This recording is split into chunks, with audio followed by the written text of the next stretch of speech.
C'est encore un animal rare, ces vêtements connectés. Pourquoi? Parce que je vous parle souvent de ce que les anglo-saxons appellent les wearables, c'est un petit peu le mot à la mode, c'est cette informatique corporelle, tous ces dispositifs électroniques qu'on porte sur le corps. Et aujourd'hui, la tendance, d'ailleurs parfois vous en avez un peu marre que je vienne vous les présenter. Non, jamais. C'est ce genre de choses, des montres, des bracelets, c'est vraiment ça qui est 98% du marché aujourd'hui. Pourquoi? Parce que l'informatique, c'est rigide, c'est dur, c'est du métal. Et évidemment, lorsqu'on a voulu la mettre sur le corps, le plus malin, le plus simple finalement, c'est de la mettre dans ces bracelets, ces montres qui peuvent être épais et lourds. Le textile, forcément, c'est beaucoup compliqué. Donc pour l'instant, c'est resté très largement dans la science-fiction. Il y a 20, 30 ans, dans Star Wars, je ne sais pas si vous vous souvenez, Darth Vader, il a des petites choses lumineuses dans sa combinaison. Et c'est ça, les vêtements connectés. Ça existe depuis les années 70, 80 dans l'imaginaire.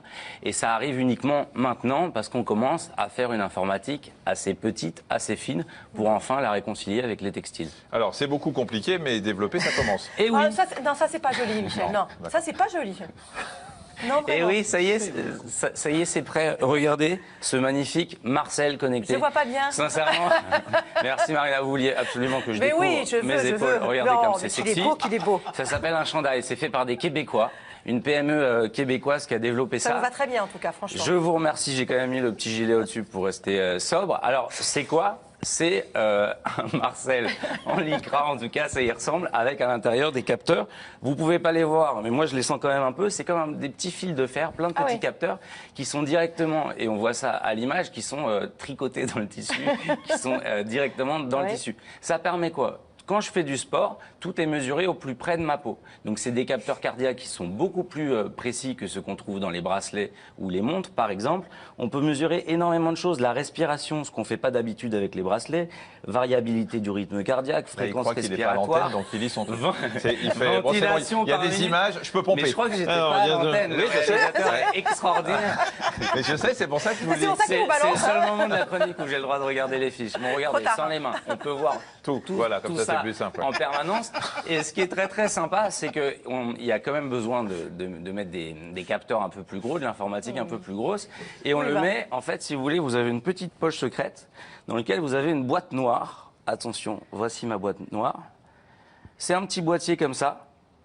Qu'on débranche. Alors évidemment, c'est connecté en temps réel sur votre smartphone et vous pouvez tout suivre comme d'habitude sur une application. En Bluetooth. En Bluetooth. Ça vous embête si je touche parce que je voudrais juste voir si on sent les.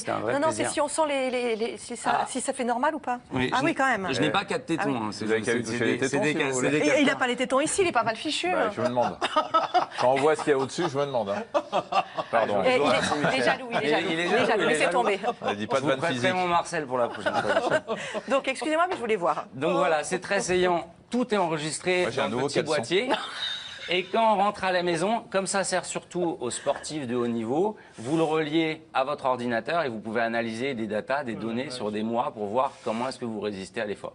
Alors, je ne dis pas ça parce que je me suis approchée de vous et que j'ai senti quoi que ce soit, rien du tout. Mais est-ce que ça se lave quand même? Oui, ça se lave. Alors évidemment, Michel pensait enlever le boîtier avant de le laver parce que ça, pour le coup, ça n'est pas waterproof.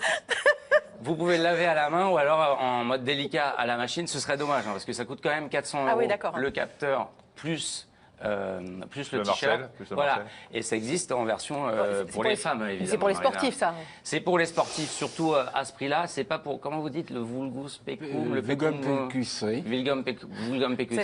C'est pas pour le Pékin moyen, voilà, comme on disait à mon époque. Et mais voilà, ça commence à décoller et on va en voir de plus en plus. Ça coûtera de moins en moins cher, surtout. Oui, c'est ça.